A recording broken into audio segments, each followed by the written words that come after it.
Hi guys, my name is Sam. If you're new here, I make videos about makeup, chronic illness, and whatever I want.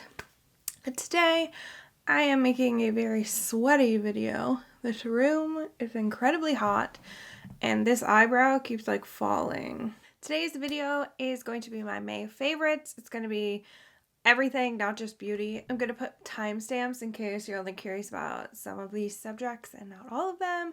This shouldn't be a super long video. I've decided I want to start doing monthly favorites because my favorite things change by month. It's not all going to be new stuff.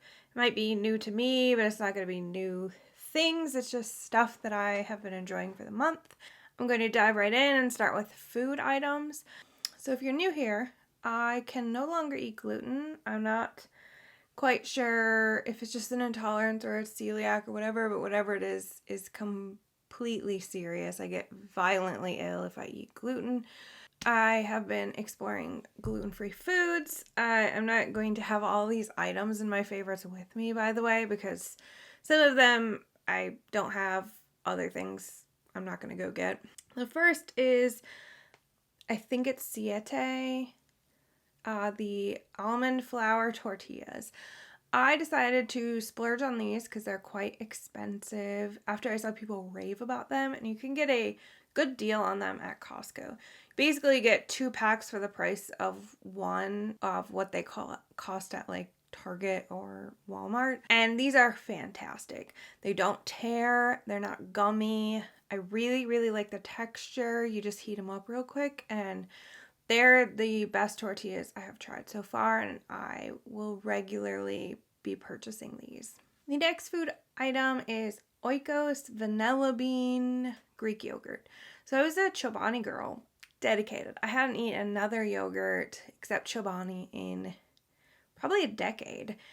But then I decided to try this because they were out of Chobani, and it is my new favorite. It's the best vanilla. It's the best vanilla. It's the best vanilla flavored yogurt I have had in a very long time. And something about this texture is just a little nicer than Chobani. It completely knocked Chobani off the maps. I could no longer eat my old favorite, which is strawberry banana, because I'm having issues digesting fructose. So I can't have either strawberries or bananas anymore. So I switched to vanilla, and this is a big hit. Next food-wise is more of a drink. It's the Nespresso Tropical Coconut Over Ice. I love this flavor. It's so good. It's the perfect amount of coconut. It's not too strong. It's just delicious. If you love coconut, you love coffee, and you have an espresso machine, try it.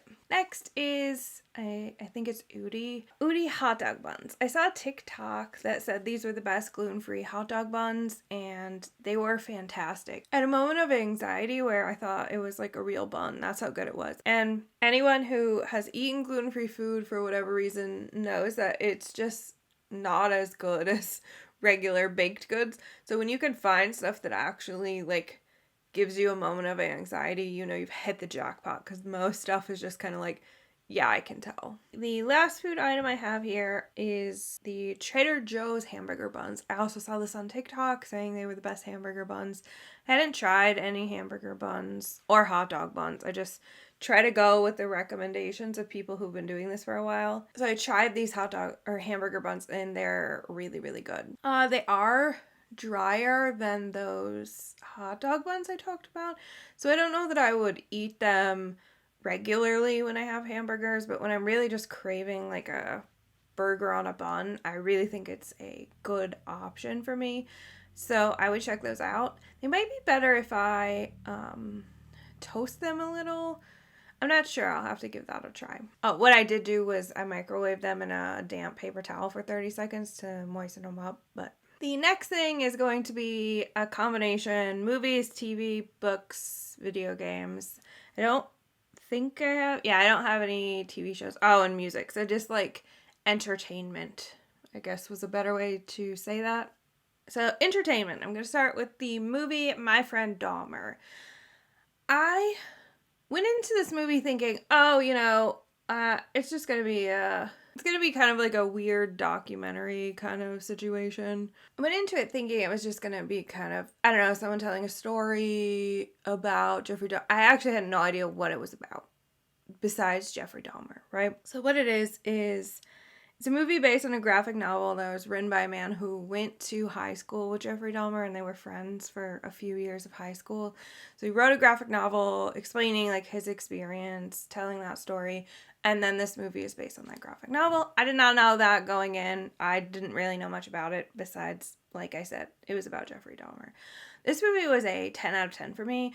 It was a movie that made me so uncomfortable. It was legitimately like a scary movie. Nothing scary happened, but the actor was so good who played Jeffrey Dahmer that it made you so unsettled that I found myself holding my breath at moments. So if you're into those kind of movies that like creep you out, I just felt creeped out for days. I want to say I haven't stopped thinking about it, but for the first like week after I watched it, it was on my mind constantly, and I just felt like unsettled. So massive A+ from me for a horror movie. I don't even think it was intended to be a horror movie, but like the acting in it was just so good that it became the best horror movie of the year for me. I don't think it came out this year. I highly recommend checking it out if you like those kinds of things. The next is a book. I pulled up what it's about so I can tell you. The book is Sharp Objects by Gillian Flynn, I think. Yes. It's not a new book by any means. I think it's been out for a very long time, actually. I bought it for $1 from a library book sale, and it's just been kind of sitting on my shelf since, and I'll be like, I'll get to it eventually. And all of the library books I have on a digital hold haven't come in, so I like decided to read this because what else was I reading? And this book was great. I really liked it. It had a great way of making you uncomfortable, but was also, you just got really invested in the characters. So let me tell you what it's about if you aren't already aware. Fresh from a brief stay at a psych hospital, reporter Camille Preaker faces a troubling assignment. She must return to her tiny hometown to cover the unsolved murder of a preteen girl and the disappearance of another. For years, Camille has hardly spoken to her neurotic, hypochondriac mother or the half-sister she barely knows, a beautiful 13-year-old with an eerie grip on the town. Now installed in her old bedroom in her family's Victorian mansion, Camille finds herself identifying with the young victims a bit too strongly. Dogged by her own demons, she must unravel the psychological puzzle of her own past if she wants to get the story and survive this homecoming. It's got like a 4 out of 5 stars on Goodreads out of 836,000 ratings. It's a really good book. I also have Gone Girl, which I will probably start this weekend. And I took a little book break because I have not felt well in any capacity. But why did I lock my phone? I highly recommend checking that out. The next is a video game. I finally got Stardew Valley. I have been like craving Stardew Valley.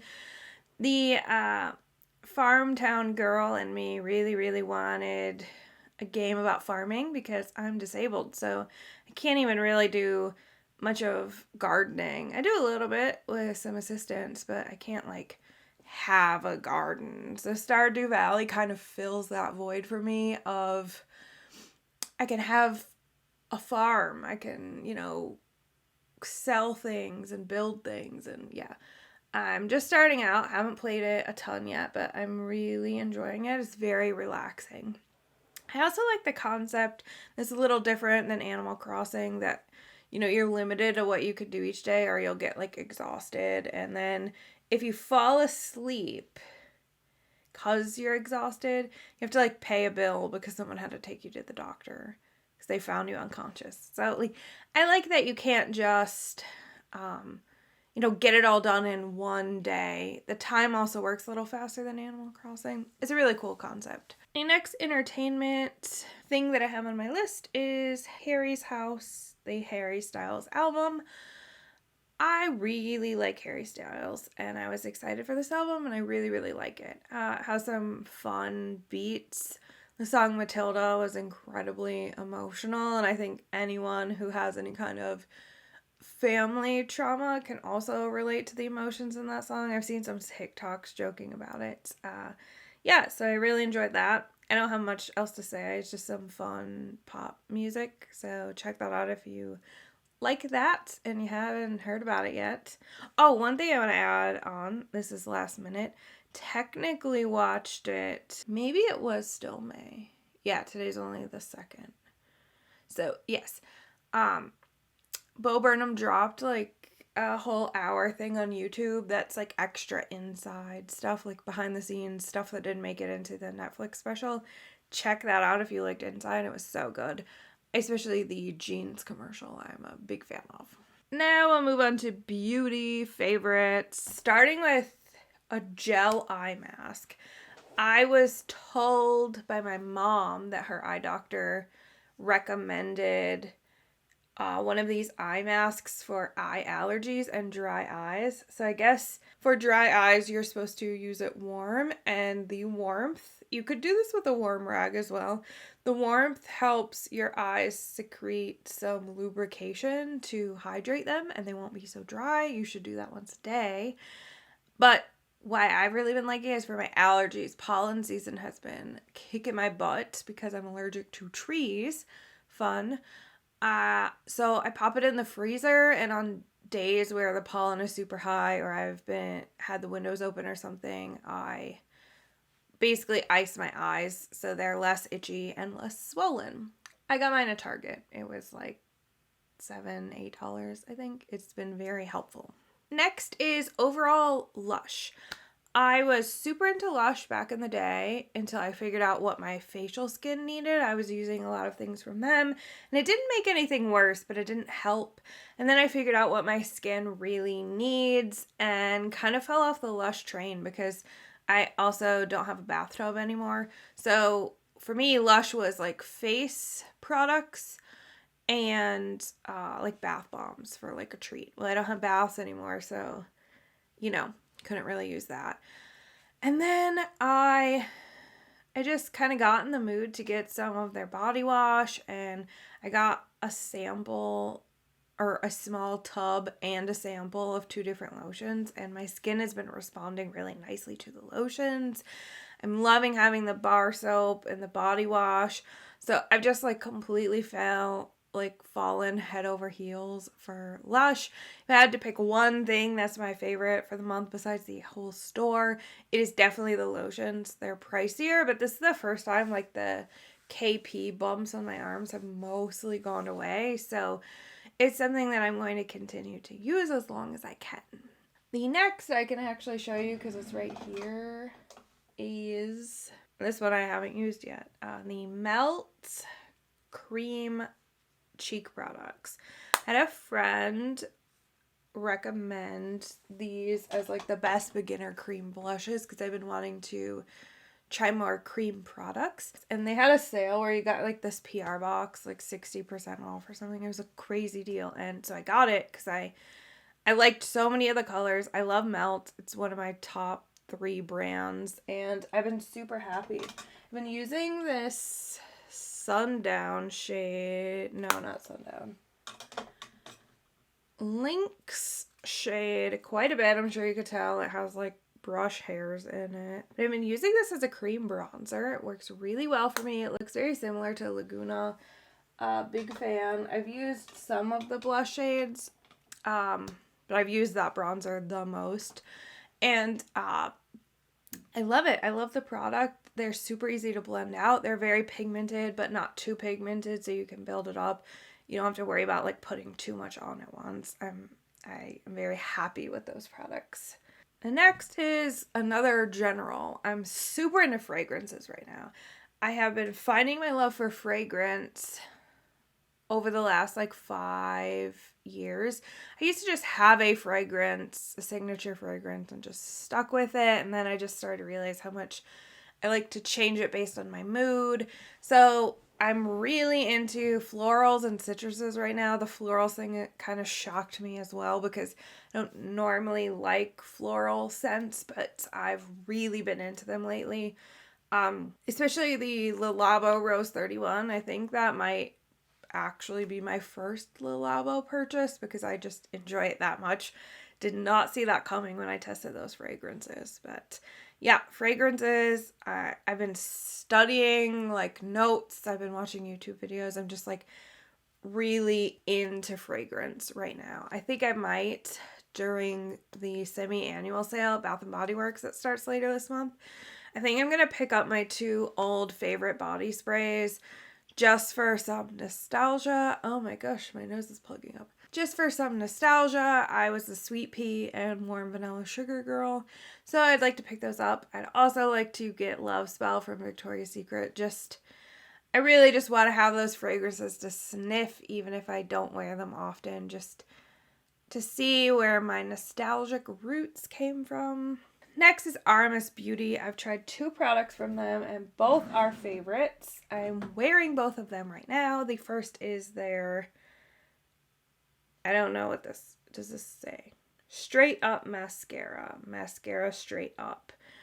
I got this as a sample to try. I'm wearing this mascara today and it is beautiful for my everyday where I don't want, the dramatic, like Too Faced Better Than Sex, like thick. This does thicken, but like the length is fantastic. And then we have this Living Luminizer highlighter. I don't know. This I think is the only shade. It's like this cream highlight, which I'm wearing today. I love it because it's so natural. I do love a blinding highlight. I do like a bam in your face champagne pop, but when I do like makeup like this where it's quite neutral and light, I do just love this glow from within kind of glow. So both of these are definitely a favorite. An honorable mention that I just tried this evening is a little baby. This is the Charlotte Tilbury Pillow Talk Matte Mascara. Matte Mascara. Yes, that's a thing. Matte lipstick. This color, I mean, I understand why it's so popular and she's making everything in Pillow Talk. The formula isn't like wildly impressive to me. The color though, the color is literally my lips but better. It's beautiful. I topped it with the Pat McGrath lip gloss in Sunset Rose. These lip glosses are absolutely my favorite, and this color, it looks fantastic on me. It's also my lips but better. So this pair together, look at how nice my lips look. I look fantastic. So I'm going to find a dupe for Pillow Talk or end up buying Pillow Talk when this is gone, and I'm going to continue to buy these glosses. I've added these to favorites before, I think like yearly favorites, but might as well add in my monthly favorites too because I've been using it a lot this month. And with that is all I have for you today. All the favorites I could think of anyway. Not a favorite is my eyebrow, which I keep complaining about. It just doesn't want to stay up. I've noticed this one always falls and this one doesn't. Maybe I need to try another product. Thank you so much for watching. If you have any favorites, let me know. Something I'm looking for, maybe a brow gel that has an even stronger hold than Benefit Brow Setter, a volumizing spray for my hair. I would like some suggestions for that too. And anything else that you love, let me know. I'm always curious what people's favorite things happen to be at the moment. If you like this video, please give it a thumbs up. If you haven't already, please consider subscribing. And I will see you guys next time.